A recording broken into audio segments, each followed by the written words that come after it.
Coby White has quickly emerged as a possible trade candidate for the Golden State Warriors this offseason, yet the steep reported price set on the young Chicago Bulls guard may block a deal from taking place. The Warriors' need for more shooting, shot creation, and playmaking makes White not only a strong target, but perhaps the best player they can get in a Jonathan Kuminga sign-in trade, given the Bulls' reported interest in the 22-year-old. But while a White-Kuminga swap could work, Golden State's dream outcome may be to retain their young forward while exploring a separate deal with the Bulls, given White makes an easy-to-match $12.9 million on the final year of his deal. The Magic reportedly put a big offer to the Bulls for Coby White, with the Bulls looking to re-sign their own restricted free agent in Josh Giddey to a significant new contract.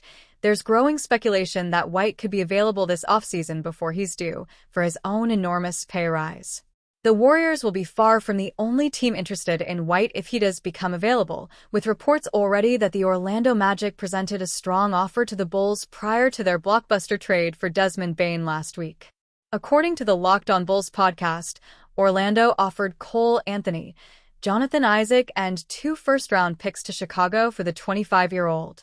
It's unclear if the Bulls rejected that, or if the Magic quickly pulled it off the table to focus their attention on Bane. Either way, it does provide an indication of what Golden State may have to offer to really get Chicago considering a deal. As we saw in the completion of the Bane trade, Orlando, knowing they've got young cornerstones in place with Paolo Banchero and Franz Wagner, evidently had no issue with throwing forward their future picks this offseason to immediately upgrade the roster. If the asking price for White is 2 first-round picks, that's going to cause much more consideration for the Warriors, who have a veteran core and whose future in 3 to 5 years is far more uncertain. Would they do Moses Moody, who might hold similar value to Anthony, and 2 first-round picks for White? Golden State might view that as overs given where those picks could land when they convey, and based on what they're going to have to pay White, likely $25+ million per year, to retain him beyond next season.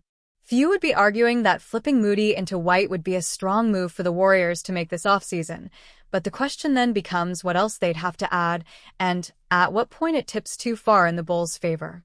Warriors general manager Mike Dunleavy checked 2 boxes with 1 pick in last year's NBA draft: size and shooting.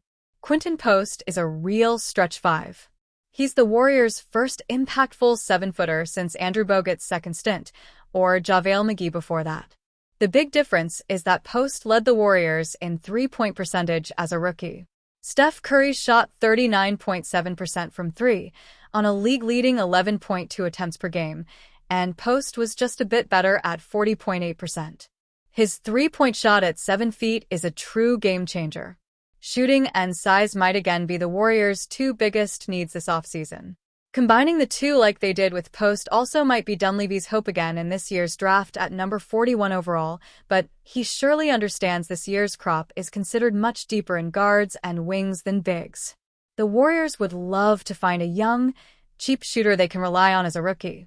It won't be one of the top names like Con Newpol.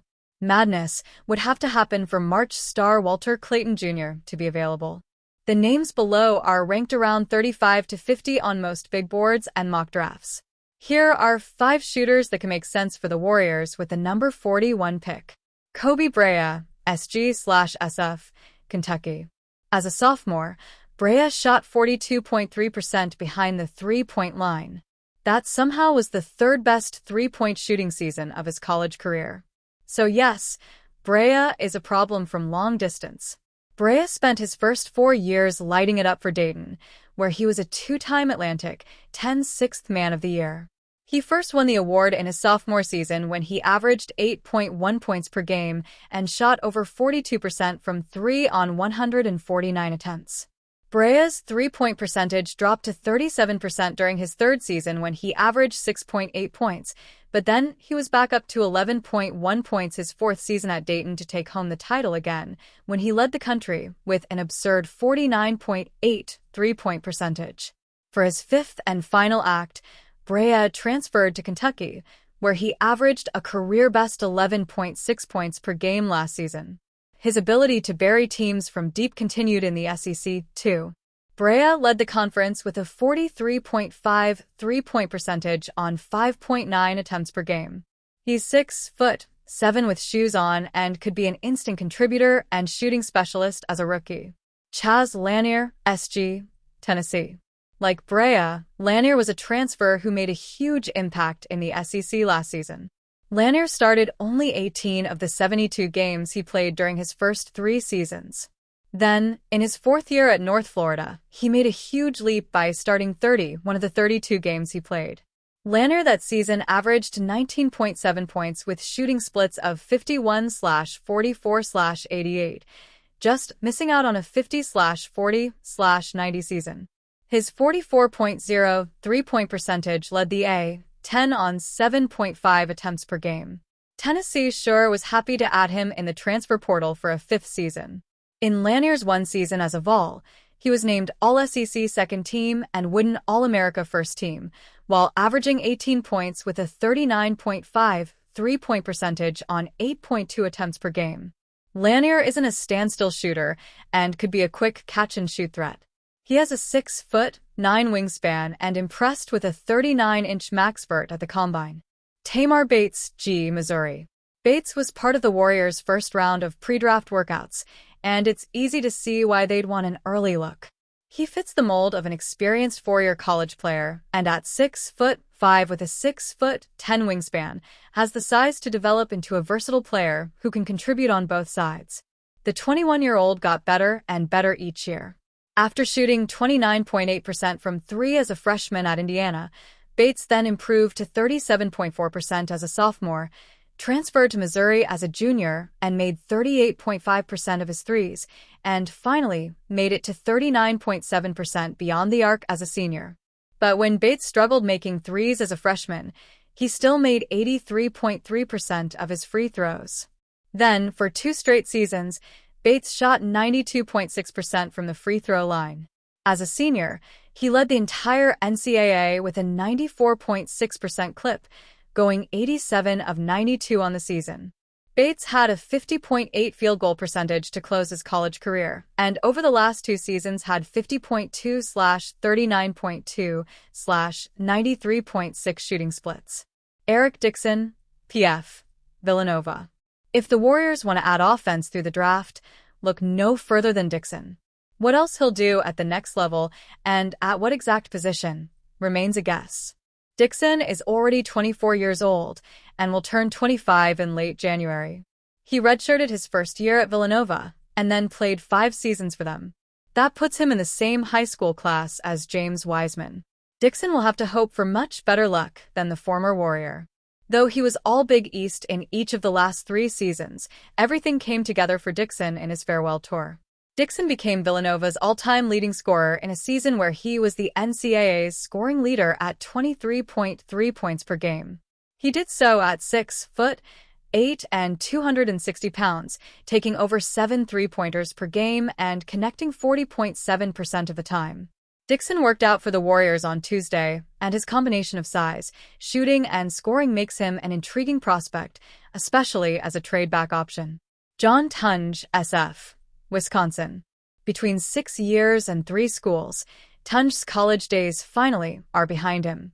Just like other older prospects on this list, Tunge left by leaving his mark. Even if it was his one and only season for the Badgers after stops with Colorado State and Missouri. Tunge is pro-ready as a shooter and off-ball movement scorer.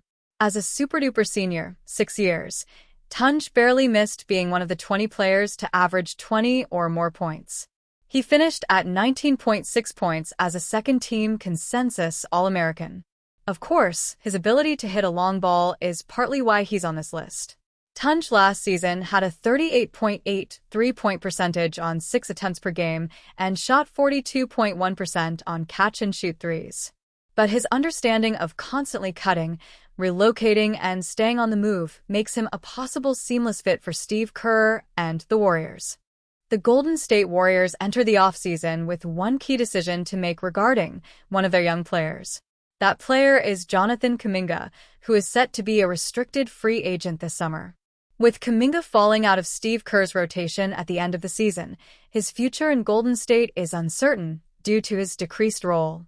Because of this, There's been a ton of speculation about the Warriors possibly moving on from him this offseason via a sign-and-trade deal to add assets to help upgrade their roster around their aging core of Stephen Curry, Jimmy Butler, and Draymond Green.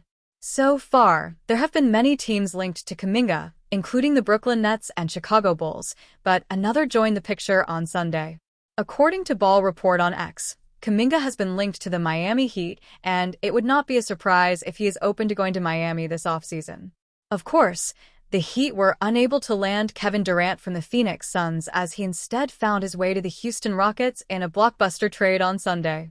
With Durant now out of the question for the Heat, they are now expected to show interest in Sacramento Kings star DeMar DeRozan as well as Kuminga, as they are desperate to add another star to their roster and chase a title next season.